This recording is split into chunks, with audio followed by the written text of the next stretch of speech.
With the new film Psycho Killer, we get a masked maniac on a killing spree and a state trooper who's intent on catching him. This is from the writer of the phenomenal film Seven. So can it deliver?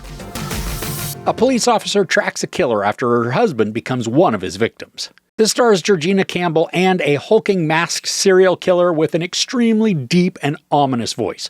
Right from the start of this, there is a suspenseful dread covering the entire film. From the opening shots, which are wide and lonely, we're introduced to both the ultra baddie that the film follows for the entirety, and then the state trooper who witnesses him killing her husband.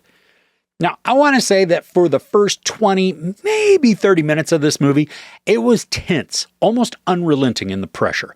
The face of the killer is always in the shadows, and we're not given a motive, making this huge string of killings that's crossing the US a freaky roadshow of carnage. Now, the scariest type of villain is one who is completely unknown to us as the audience. If there's no motive or understanding of why, then anyone can be a target, meaning no one is safe in any sense. In the first third of the story, we also get to watch Georgina Campbell setting out on a sort of revenge path to track the slasher down and either bring him to justice or kill him on the spot. And from what she takes with her, I think it's pretty safe to assume that she's intent on the latter. Now, I was tracking with these seemingly random and senseless killings. They're brutally savage, and just like with any threatening character, the slasher just has this deliberate and concentrated pace to his walk, never running after somebody, just confidence in the ability to catch and kill the prey. The first several deaths we watch, they're sufficiently violent, and they fit the tone of the story that has already been established. And while many of the killings are quickly executed, they still accomplish the goal of creating this distress and uneasiness. So that's for the first 30-ish minutes of the movie. For the remaining 60, this derails from rote and insipid retreading of overused and lackluster tropes to an all-out absurdity for the finale. I guess to the credit of the writers, I certainly didn't see where this was headed, but I'm pretty sure I don't mean that as a compliment either. And because the entire premise for this slasher is that he's a satanic ritualistic killer, we get all of the standard symbols that are scrawled in blood and on the victims, like just a dog marking its territory. And you can see some of the ties that the writers drew from their work on Seven, except this time there's no deep dive or inspection of the writings, or the symbols, or even just simply all of the bloody clues. The investigative portion of this is pretty much non-existent, with the only involvement we watch from any sort of law enforcement coming from Georgina Campbell's rogue mission of vengeance. Now, I didn't necessarily mind the satanic angle. It kind of plays on the nostalgia of the satanic panic that swept the nation back in the day. But just as with any emotional over-exaggeration by the public or religious right, the movie here doesn't really care if it gets things right or simply just throws any idea that's ever been collected on the subject onto a wall to create a false sense of terror. And that's also where Malcolm McDowell's character comes in. Now, he plays this mysterious cult-ish leader who purports to be a follower of the fallen angel.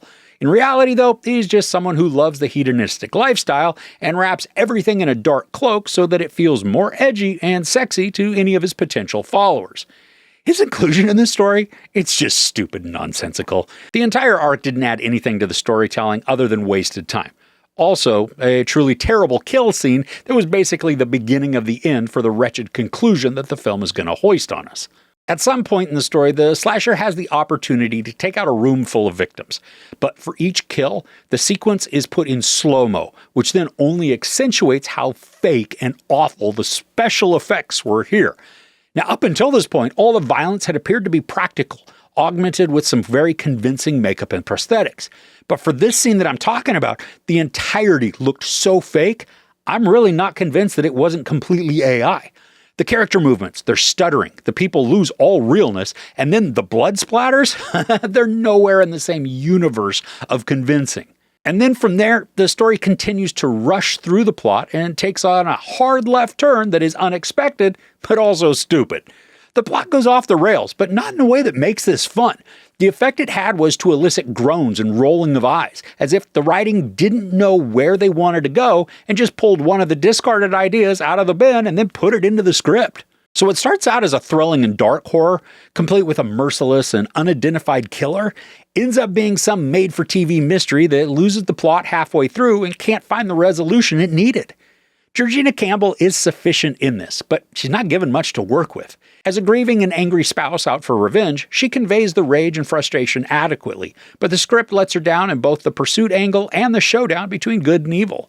With a mishmash of good practical effects and appallingly shameful CGI effects, the movie works against itself and destroys any terror, apprehension, or dread it establishes earlier, bringing uninspired, lazy tropes and a pointless twist of a conclusion to us.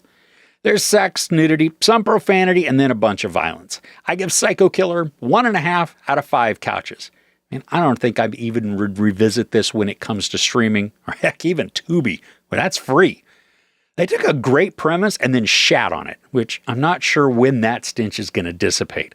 You can tell I'm just grumpy now. This was a massive waste of time and money, so I really do need a big win. What's a great psychological horror or maybe a slasher that's going to get under my skin? I'm talking about stories that are just so well executed, like Seven or The Silence of the Lambs.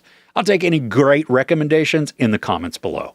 If you enjoyed this review, please give it a like. Also, don't forget to share and subscribe. I'm Chris. This is Movies and Munchies. Thanks for couching with me.